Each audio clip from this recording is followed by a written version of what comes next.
नमस्कार, स्वागत है आपका। आपके साथ में हूं अमित गर्ग शुक्ला। कन्नौज रेप कांड में पुलिस ने पॉक्सो कोर्ट में 450 पन्नों की चार्जशीट दाखिल की। इसमें पुलिस ने एसपी नेता रहे पूर्व ब्लॉक प्रमुख नवाब यादव को रेप का दोषी पाया। पुलिस की चार्जशीट में क्या है, किन सबूतों को आधार बनाया गया है, सब कुछ एक रिपोर्ट के जरिए आपको दिखाते हैं।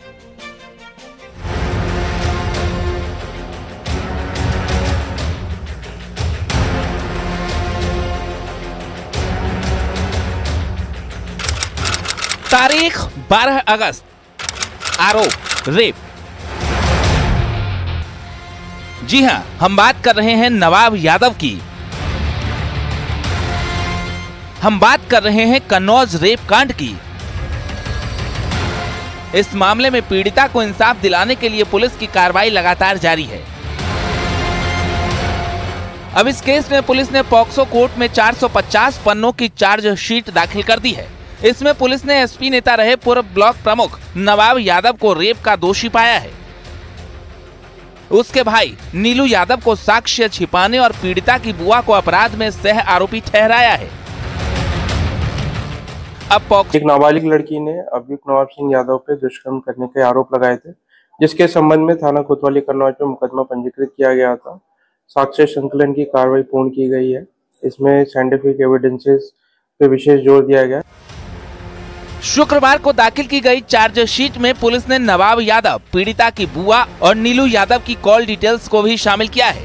नवाब सिंह यादव समेत 3 के खिलाफ चार्जशीट दाखिल की गई है। 450 पेज की चार्जशीट में 12 गवाह बनाए गए हैं। इसके साथ ही वीडियो क्लिप, डिग्री कॉलेज की डीवीआर फुटेज भी दिया गया है। इसमें रिमांड के दौरान पूछताछ की वीडियो क्लिप भी शामिल है। चार्जशीट में करीब 250 पन्नों में नवाब सिंह पर आरोपों का कच्चा चिट्ठा है और करीब 100 पन्नों में पीड़िता की बुआ के आरोपों को बताया गया है। वहीं नीलू यादव के गुनाहों को विस्तार से बताते हुए सबूतों से छेड़छाड़ के आरोप को 50 पन्नों में जगह दी गई है।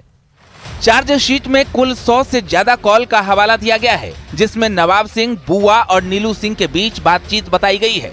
पुलिस ने साक्ष्यों के साथ 3 पेन ड्राइव भी दी हैं, जिनमें मौके पर गिरफ्तारी के दौरान का वीडियो और 3 पन्नों की एफएसएल रिपोर्ट भी शामिल है।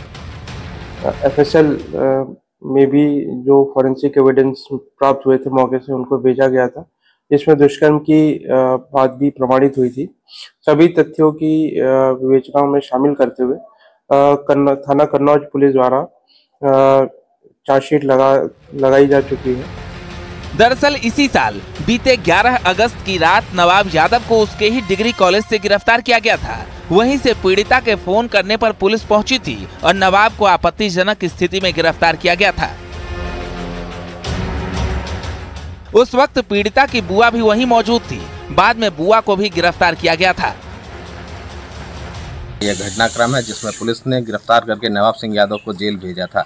इस प्रकरण में पुलिस विवेचना कर रही थी। पुलिस ने विवेचना में 450 पन्ने की जो है चार्जशीट तैयार की, जिसको न्यायालय में पुलिस ने दाखिल किया है। इसमें पुलिस ने कई साक्ष्य संकलित किए हैं। 12 गवाह बताए जा रहे हैं। इसमें 12 गवाहों के बयान पुलिस ने लिए हैं। पुलिस के मुताबिक पीड़िता की बुआ ने नवाब के भाई नीलू यादव के लालच देने पर रेप कांड को झूठा और साजिश बताते हुए पीड़िता का मेडिकल कराने में बाधा डाली थी। बाद में बुआ और नीलू की भी गिरफ्तारी हुई थी। हालांकि बाद में नवाब यादव के भाई को जमानत मिल गई। वहीं इस मामले को लेकर प्रदेश की सियासत में भी खूब हंगामा मचा था, जो अभी तक जारी है। लोकेश दुबे, न्यूज़ 18, कन्नौज।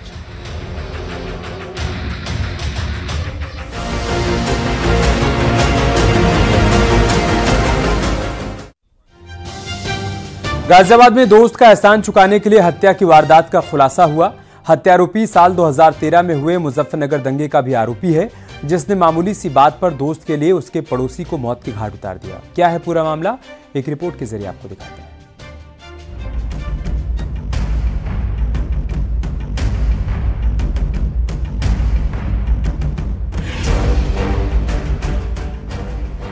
गाजियाबाद के ट्रॉनिका सिटी इलाके में बीते 17 सितंबर को हुई राशिद की हत्या मामले में पुलिस ने राहत की सांस ली। हत्याकांड में पुलिस की 3 टीमें जांच कर रही थी। जैसे जैसे जांच आगे बढ़ने लगी, एक के बाद एक धीरे धीरे कड़ियां जुड़ती चली गई और जो खुलासा हुआ वो बेहद चौंकाने वाला था। पुलिस के मुताबिक हत्यारोपी ने दोस्ती का एहसान चुकाने के लिए हत्याकांड को अंजाम दिया। 17 तारीख को एक डेड बॉडी मिली थी गांव के बाहर खेत में। पुलिस ने जब मौके पर गई, छानबीन की, पता चला कि राशिद नामक व्यक्ति डेड बॉडी है, जो उसी गाँव बदरका गाँव का रहने वाला है, बदरपुर गाँव का रहने वाला है। तो उसमें जब पूछताछ की गई तो पता चला कि उनके परिवारजनों ने बताया कि जो गाँव के कुछ लोग हैं जिनसे इनका कुछ विवाद है, कि मोबाइल चोरी का आरोप लगा कर उनके लड़के पर विवाद किया हुआ था। पूछताछ में ये बात भी सामने आई है कि हत्यारोपी गुलफाम साल 2013 में हुए मुजफ्फरनगर दंगे में भी शामिल था। दंगे के दौरान मर्डर करने का आरोप लगा था। इसके लिए वो 11 साल तक जेल में बंद रहा। हत्यारोपी गुलफाम इसी साल 5 अगस्त को जेल से बाहर आया था। जेल में ही गुलफाम की मुलाकात मेहताब से हुई थी। दोनों में ऐसा मेल जोल बढ़ा कि वो जिगरी दोस्त बन गए। मेहताब और उसकी पत्नी शहनाज ने ही गुलफाम की जमानत कराई थी। गुलफाम इसका एहसान भी मानता था। जेल से छूटने के बाद गुलफाम मेहताब के घर में ही उसके परिवार के साथ रह रहा था। आपको बता दें, दोस्ती की खातिर कत्ल करने वाला गुलफाम वही शातिर बदमाश है जो कि मुजफ्फरनगर के बहुचर्चित कवाल कांड में तकरीबन 11 साल मुजफ्फरनगर की जेल में रहा था। इसी दौरान उसकी मुलाकात मेहताब से भी हुई थी। इधर एक दिन मेहताब का पड़ोस में रहने वाले राशिद से मोबाइल को लेकर झगड़ा हो गया था। इसके बाद राशिद का बेटा घर छोड़कर चला गया था। राशिद लगातार मेहताब और उसकी पत्नी को धमकी दे रहा था कि अगर उसका बेटा उसे नहीं मिला तो पूरे परिवार को जेल भिजवा देगा। जब ये बात गुलफाम को पता चली तो अपनी दोस्ती की कीमत अदा करने का समय बताते हुए उसने कहा, मैं सब ठीक कर दूंगा। और फिर वो इस फिराक में लग गया कि कैसे दोस्त की परेशानी खत्म की जाए, कैसे इस हत्याकांड को अंजाम दिया जाए। जैसे गुलफाम को मौका मिला उसने हत्याकांड को अंजाम दे डाला। राशिद की पत्नी द्वारा अपने गांव के ही कुछ लोगों को नामजद किया गया। इसमें जब पुलिस ने छानबीन किया तो पता चला कि एक गुलफाम नामक व्यक्ति है जो मुजफ्फरनगर रहने वाला है, पहले जेल में जा चुका है। और जो जिनको आरोपी बनाया गया था उसमें एक मेहताब है, जो मेहताब के साथ जेल में रहा था, उससे उसकी दोस्ती है, उसके घर उसका आना जाना है। उसने मिल करके इसके क्या नाम है, मेहताब के दामाद और उसके लड़के सुहेल और जावेद के साथ ये हत्या की है। और मेहताब की पत्नी शहनाज जो है उन्होंने उनकी मदद की थी, जो उन्होंने वहाँ पर हत्या करते समय कपड़े पहने थे और उस कपड़े को छुपाने में इनकी मदद की थी। इसलिए आज शहनाज को और जावेद गुलफाम को गिरफ्तार किया गया है। गुलफाम ने राशिद के शव को उठाकर खेत में डाला था, जिससे उसके कपड़े खून से सन गए। हत्या के बाद गुलफाम दीवार फांदकर मेहताब के घर पहुंचा, जहां शहनाज ने खून से सने कपड़े और राशिद का मोबाइल घर के बाहर मिट्टी के गड्ढे में छिपा दिया। लेकिन अपराध छिप न सका। पुलिस के हाथ आरोपियों की गर्दन तक पहुंच ही गए। अमित राणा, गाजियाबाद, न्यूज़ 18।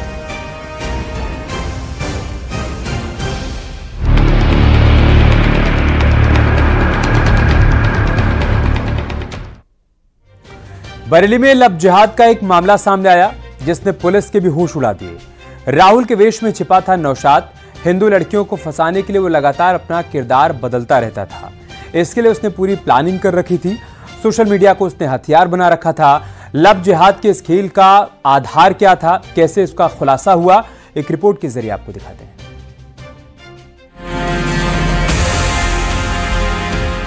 5 आधार कार्ड बरामद हुए हैं जो कि हिंदू और मुस्लिम नामों से बनाए गए हैं।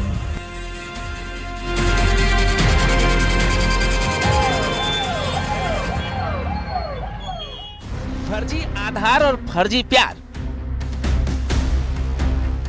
लव जिहाद और हिंदू लड़कियां ब्लैकमेलिंग की शिकार।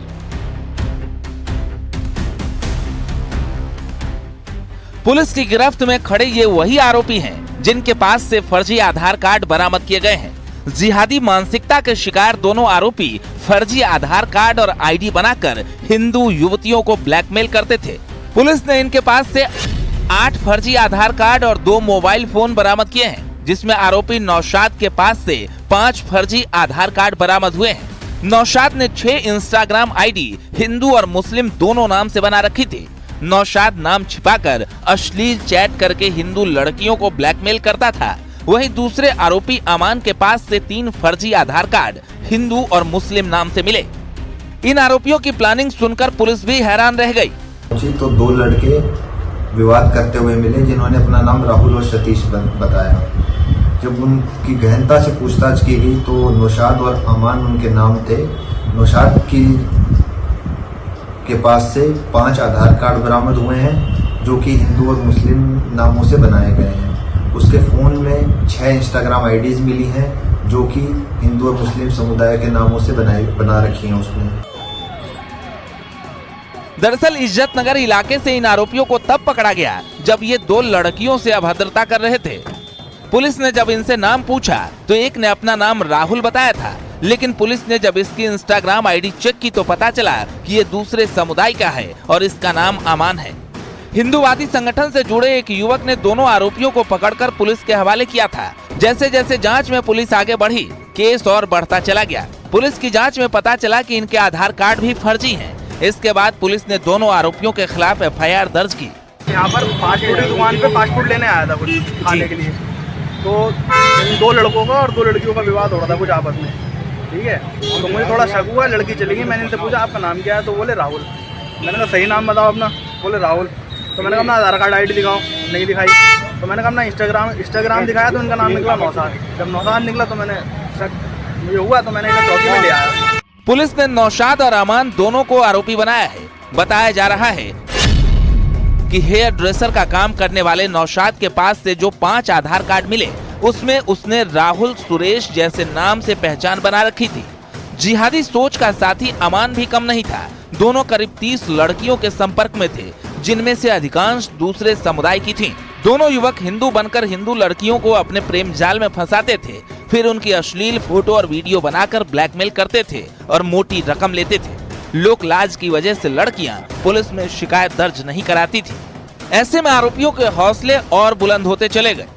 अमान के पास से भी 3 आधार कार्ड मिले हैं जो कि दोनों समुदाय को से बिलोंग करते हैं, और उसके फोन में भी काफी सारी आईडीज मिली हैं। दोनों के फोन में काफी सारा अश्लील और ऑब्जेक्शनेबल कंटेंट मिला है, जिसका ये लोग यूज करते हैं महिलाओं को भ्रमित एवं उनको ब्लैकमेल करने के लिए। दोनों को गिरफ्तार किया जा चुका है और फिलहाल दोनों आरोपियों को गिरफ्तार कर जेल भेज दिया गया है। आरोपियों की CDR भी निकलवाई गई है। आरोपी नौशाद काफी समय तक केरल में रह चुका है। वो केरल में क्यों रहता था, पुलिस इसकी भी जांच कर रही है।